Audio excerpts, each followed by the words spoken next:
ये है खबरों की खबर और आप देख रहे हैं खबरों की खबर टीवी। बिस्मिल्लाहिर्रहमानिर्रहीम। सहनशी पे तशरीफ़ फरमा आली जनाब इज़्ज़त माब कौसर मोहिद्दीन साहब MLA हल्के कारवान, आली जनाब इज़्ज़त माब जुल्फ़िकार साहब MLA हल्के चार मीनार, आली जनाब इज़्ज़त माब रियाजुल हसन अफंदी साहब MLC, मेरे साथी कॉरपोरेटर हजरात आरिफ साहब, सरफराज साहब, जफ़र साहब, मूसा साहब, स्टेज पर तशरीफ़ राजू उस्ताद साहब, वरुण भाई साहब, श्रीधर राव साहब, बलवंत राव साहब, बी राजू अन्ना, गटैया साहब, नागेश्वर राव साहब, नारायणा साहब, और मैं तहे दिल से शुक्रगुजार हूँ शेख अहमद साहब का, अनिल चंद्रा साहब का, मोहम्मद मोइन साहब का, वाजिद साहब का, हबीब साहब का और ठाकुर देवेंद्र सिंह साहब का, जो इस चिंतल बस्ती के इब्तदाई सुदूर मुतमदीन हैं, जिन्होंने इस जलसे को यहाँ पे ऑर्गेनाइज किया और एक कामयाब जलसा यहाँ पे मुंतखब किया। आज के जलसे का ख़ास मकसद ये है कि हम हमारी सरजमीन से एहतजाज करें उन अल्फाजों का जो डॉक्टर बाबा साहब अम्बेडकर के ख़िलाफ़ राज्यसभा में 17 दिसंबर को इस्तेमाल किया गया। हम यहाँ पर जमा हुए हैं एहतजाज करने उस शख्स के लिए जिसने हमें कॉन्स्टिट्यूशन दिया, जिसने क़ानून दिया और जिसके ख़िलाफ़ जिन लोगों के दिलों में जहर है वो जहर उगल रहे हैं। 17 दिसंबर को राज्यसभा में एक शर्मनाक वाक़या हिंदुस्तान के सामने आया, जहाँ पे वक्त के होम मिनिस्टर अमित शाह ने डॉक्टर भीमराव अंबेडकर साहब के ख़िलाफ़ जो उनके दिल में बुग़्ज़ है और जो गंदगी है वो बाहर निकाली। वहाँ पर पूरी हिंदुस्तान के सामने डॉक्टर अमित शाह ने डॉक्टर भीमराव अंबेडकर साहब के मुताबिक कहते हुए ये कहा कि जो लोग अंबेडकर साहब का नाम बार बार लेते हैं, अगर ये ऊपर वाले का नाम ले तो उसे जो स्वर्ग या जन्नत मिलेगी। उनको ये पता नहीं कि SC ST ख़ास तौर से हमारे दलित भाइयों के लिए अंबेडकर नाम कितना बड़ा है। उनको ये एहसास नहीं कि दलित भाई जो SC ST से जो ताल्लुक़ रखता है, जो ट्राइबल से ताल्लुक़ रखता है, उनके लिए डॉक्टर भीमराव अंबेडकर साहब के क्या खिदमात हैं और कितने कुर्बानियाँ हैं। मगर ये लोग जो बुग़्ज़ रखते हैं अपने दिल में, कभी ना कभी अवाम के सामने आता है। और भरी राज्यसभा में अमित शाह ने 17 दिसंबर को डॉक्टर भीमराव अंबेडकर के खिलाफ जो उनके दिल में जहर, बुग़्ज़ और नफरत थी वो बाहर निकाला। उस शख्स के बारे में निकाला कि यहाँ पे कई तादाद में दलित भाई यहाँ पे बैठे हुए हैं। ऐ मेरे दलित भाइयों, क्या ये बात सही नहीं है कि डॉक्टर भीमराव अंबेडकर साहब ने आपके हालात बदले? क्या ये बात सही नहीं है कि अगर डॉक्टर भीमराव अंबेडकर ना होते तो आज भी आपके ऊपर जुल्म होता?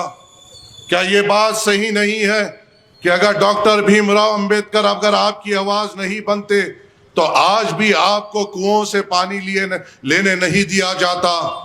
क्या आप मुझे बताइए कि अगर डॉक्टर भीमराव अंबेडकर नहीं होते, क्या वो आप दौर भूल गए जहां एक दलित के गले में मटका बना जाता था कि वो थूके भी तो मटके में थूके, अगर जमीन पे उसका थूक भी गिर जाए तो जमीन नापाक हो जाती है? क्या अगर मैं आपसे सवाल करता हूं, अगर डॉक्टर भीमराव अंबेडकर ना होते तो क्या आप उस दौर से बाहर निकलते जहां दलितों के पीछे कमर पर झाड़ू बनी जाती और ताकि जब दलित चले तो उसके पांव के निशान उस झाड़ू से मिट जाए और जो दूसरे लोग हैं उनको चलने में तकलीफ ना हो? क्या डॉक्टर भीमराव अंबेडकर अगर ना होते तो क्या दलितों को साफ सुथरा कुएं से पानी लेने दिया जाता? अगर डॉक्टर भीमराव अंबेडकर ना होते और उनकी आवाज आपके लिए बुलंद ना होती तो क्या आज जो आप सरकारी नौकरियों में हैं अपने बच्चों को अच्छी जिंदगी दे सक रहे हैं, अच्छे अच्छे स्कूल में तालीम आपके लिए है, अच्छे अच्छे कॉलेजों में रिजर्वेशन के नाम पे आपके बच्चों को तालीम याफ्ता किया जा रहा है? क्या होता? क्या डॉक्टर भीमराव अंबेडकर अगर ना होते तो क्या वो दौर आप भूल गए जब अगर आप बारात निकालते तो कुछ ऐसे तबकात आप पे हमला करते थे। क्या डॉक्टर भीमराव अंबेडकर अगर ना होते तो क्या आप उस दौर में अपने मूंछों को ताव दे पाते? क्या डॉक्टर भीमराव अंबेडकर अगर ना होते तो आज एक जो दलित यहां पे हिंदुस्तान पे अपना साता चौड़ा कर कर फिरता, क्या फिर पाता? डॉक्टर अंबेडकर साहब ने आपको जिंदगी दी। डॉक्टर अंबेडकर साहब ने हिंदुस्तान को दस्तूर दिया। डॉक्टर अंबेडकर साहब ने दलितों को तालीम दी। डॉक्टर अंबेडकर साहब की वजह से आज आपके बच्चे तालीम याफ्ता है। डॉक्टर अंबेडकर साहब की वजह से आज रिजर्वेशन की वजह से आपके बच्चे अच्छे इंजीनियरिंग कॉलेज में पढ़ रहे हैं। डॉक्टर BR अंबेडकर साहब की वजह से आज आपके बच्चे डॉक्टर्स हैं, अच्छे अच्छे जगहों पे नौकरी कर रहे हैं। क्या उनकी कदर आप नहीं करेंगे तो कौन करेंगे? और इतनी कुर्बानी देने के बावजूद जब कोई राज्यसभा में ठहर कर उनके खिलाफ बोलता तो दलितों का काम क्या था? SC STों का काम क्या था? हैदराबाद का चक्का जाम करना आपकी जिम्मेदारी थी कि कौन है वो हमारे डॉक्टर साहब भीमराव अंबेडकर साहब के खिलाफ बोल रहा है। अफसोस की बात है राज्यसभा में ये बात होती है और आज तक माफीनामा नहीं दिया जाता। आज ये मीटिंग इसलिए रखी गई है कि हम हमारे स्टेज से ये मुतालबा करें कि यहाँ के होम मिनिस्टर ये माफीनामा दे कि वो माफी चाहते हैं अपने अल्फाज के लिए, माफी चाहते हैं दलितों के दिल को दुखाने के लिए, माफी चाहते हैं हिंदुस्तानियों के दिल को दुखाने के लिए। अरे आप मुझे बताइए कहां था आज जो ये लोग हमारे खिलाफ बात कर रहे हैं? इनके दिल में क्या है? आज हमारे खिलाफ बात की जाती है, दलितों को उकसाया जाता है, बोला जाता है कि मुसलमान ऐसा कर देगा, मुसलमान वैसा कर देगा, और जब इंतखाबात आता है दलित को भी हिंदू बनाते हुए हमारे एक दूसरे के खिलाफ लड़ाते हुए फिरका परस्ती का माहौल बनाते हुए वोट का तलब किया जाता है। बताओ मेरे दलित भाइयों, है कोई ऐसा बीजेपी का MP जिसने उस ऐवान पार्लियामेंट में ठहर कर विजय भीम का नारा दिया? बताओ मेरे दलित भाइयों, मेरे शेड्यूल कास्ट भाइयों, मेरे शेड्यूल ट्राइब भाइयों, क्या उस ऐवान पार्लियामेंट में कोई भी पार्टी का ऐसा मेंबर ऑफ पार्लियामेंट है जिसने बाबा साहब भीमराव अंबेडकर में जिंदाबाद के नारे लगाए? बताओ मेरे दलित भाइयों, बताओ मेरे शेड्यूल कास्ट शेड्यूल ट्राइब के भाइयों, क्या कोई है जो उस ऐवान पार्लियामेंट में नरेंद्र मोदी, भाजपा, RSS, विश्व हिंदू परिषद के लोगों के सामने ठहर कर जय भीम के नारे लगाए? कोई नहीं है जिसने ये नारे लगाए। अगर नारा लगाया तो एक ही शख्स ने लगाया, हैदराबाद के MP बैरिस्टर असदुद्दीन अवैसी साहब ने लगाया। क्या हमारा काम नहीं है उनको और मजबूत करने का? हर एक जलसों में हिंदुस्तान के कोने कोने में जाते हैं, डॉक्टर भीमराव अंबेडकर के नारे बुलंद करते हैं। हिंदुस्तान के कोने कोने में जाते हैं, डॉक्टर भीमराव अंबेडकर के दिए कानून की दुहाई देते हैं। हर हिंदुस्तान के कोने कोने में जाते हैं, आपके डॉक्टर भीमराव अंबेडकर के नारे बुलंद करते हैं। बताओ दलित मेरे भाइयों, शेड्यूल कास्ट मेरे भाइयों, शेड्यूल ट्राइब मेरे भाइयों, क्या जो सेक्युलर जमातें या भाजपा जो इलेक्शन के टाइम पे आपको चुसकाती है, आपको आगे बढ़ाती है, क्या आपके लिए बात करती है? क्या आपके लिए नारे बुलंद करती है? क्या जय भीम के नारे आगे बढ़ाती है? कोई नहीं है जो आपके लिए आवाज दे सिवाय बैरिस्टर असदुद्दीन अवैसी साहब के। अरे पार्लियामेंट छोड़ो, अरे दलितों के भीख से, शेड्यूल ट्राइब्स के भीख से, शेड्यूल कास्ट के भीख से कई यहां से तेलंगाना के असेंबली में MLAs गए, क्या किसी ने वहां पे ठहर कर यह कहा कि बाबा साहब अंबेडकर के खिलाफ कुछ मत बोलो, बाबा साहब अंबेडकर मेरे हीरो है? क्या बीजेपी के MLA ने कहा? क्या कांग्रेस के MLA ने कहा? क्या बीआरएस के एमएलए ने कहा अगर इस तेलंगाना असेंबली में अगर बाबा साहेब अंबेडकर के लिए ठहर कर किसी ने यह कहा कि बाबा साहेब अंबेडकर मेरे हीरो है, वो बोलने वाले शख्स का नाम अकबरुद्दीन अवैसी साहब है। ना कोई कांग्रेसियों ने बोला, ना बीआरएस ने बोला, ना भाजपा के किसी ने बोला। मगर दुश्मनी हमसे की जाती है, हमसे नफरत की जाती है। याद रख लो ऐ मेरे गयूर दलित भाइयों, ऐ मेरे शेड्यूल कास्ट शेड्यूल ट्राइब के भाइयों, कान खोल कर सुन लो।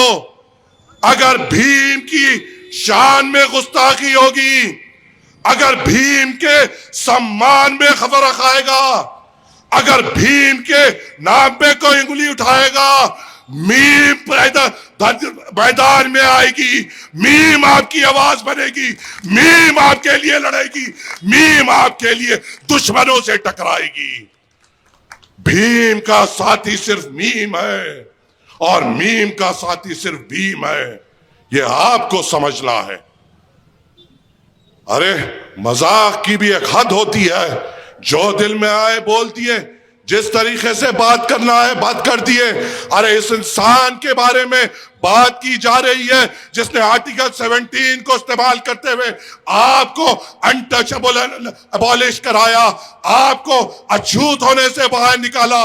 न तो आपकी वो हाथ थी कि आपका अगर थूक भी जमीन पे गिर जाता तो जमीन को नापाक समझा जाता, आप कहीं चलते तो जमीन को नापाक कहा देते थे, आप कुछ कुएं से पानी पीते तो कुएं से कोई दूसरा पानी नहीं पीता, आपके बच्चे की अगर बारात निकल जाती तो लोगों के दिलों में छुरियां चलती। तो आपके लिए अगर इस चीज को मुकाबला करके बुखारवानी देखकर आपको इस हिंदुस्तान में काबिल बनाया तो बनाने वाले का नाम भीमराव अंबेडकर साहब है। और उनके लिए अगर कोई नारे बुलंद करते हैं तो वो बैरिस्टर असदुद्दीन अवैसी साहब और अकबरुद्दीन अवैसी साहब है।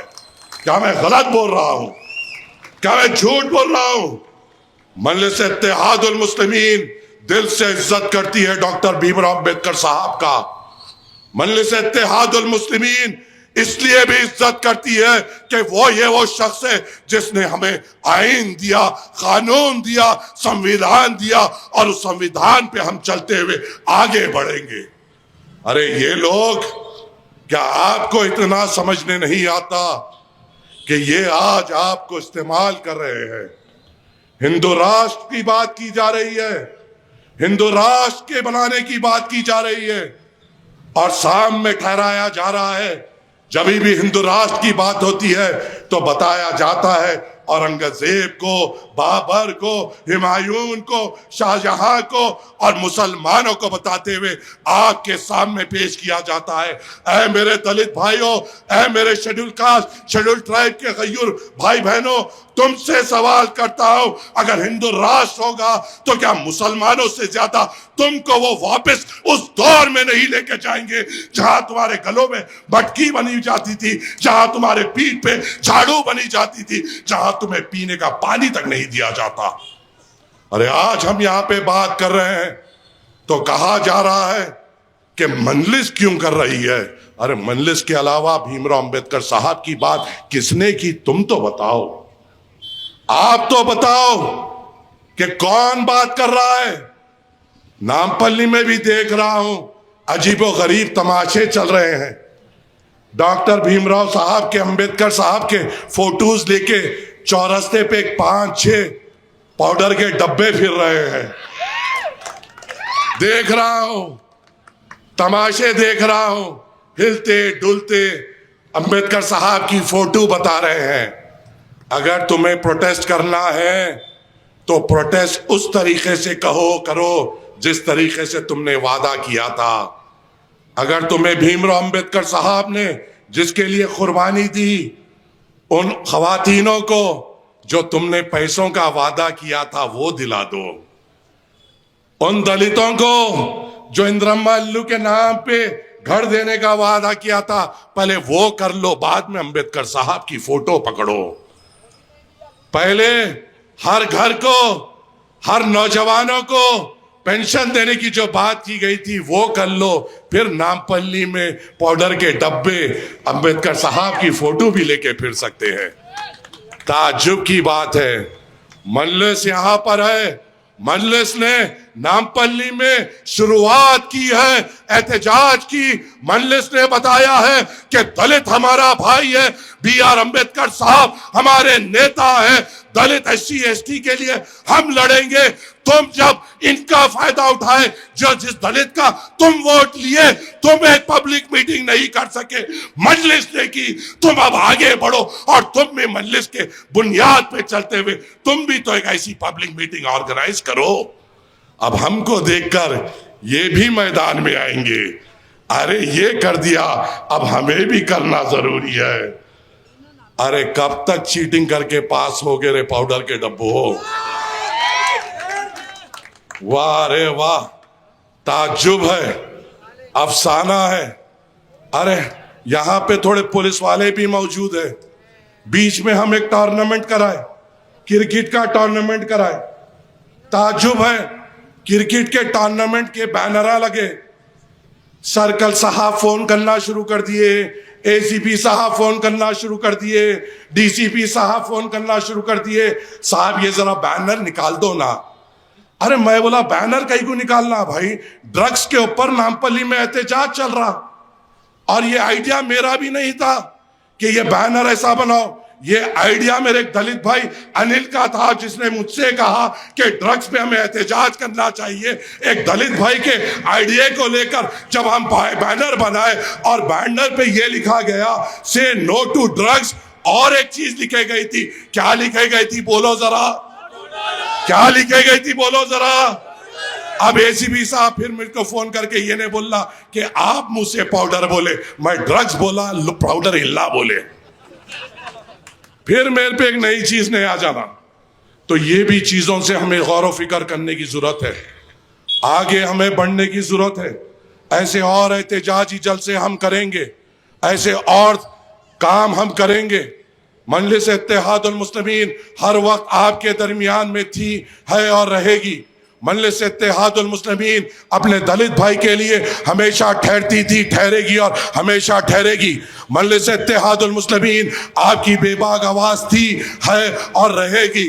मेरी दलित मेरे भाइयों से अब से अदबन गुजारिश है कि हमें आगे बढ़ना है, मिलके करना है। ऐसे एहतजाजी जलसे, ऐसे प्रोटेस्ट मीटिंग्स और करना है, उस आदमी के लिए करना है जिसने हमारे लिए कुर्बानी दी, उस आदमी के लिए करना है जिसने हमारे लिए एजुकेशन दिया, उस आदमी के लिए करना है जिसने हमारे बच्चों के लिए मुस्तकबिल लिखा, उस आदमी के लिए करना है जिसने हमें अनटचेबल होने से बाहर निकाला, उस आदमी के लिए करना है जिसने हमारे बच्चों के लिए बेहतर मुस्तकबिल लिखा, उस आदमी के लिए करना है जिसका नाम डॉक्टर बाबा साहब अम्बेडकर, भीमराव अम्बेडकर साहब है, उस आदमी के लिए करना है। मजलिस आपके साथ है, मजलिस आपकी आवाज है, मजलिस कोई ऐसी चीज बर्दाश्त नहीं करेगी जो आपको तकलीफ देती है, और मजलिस आपके हर एहतजाज में आपके साथ चलते हुए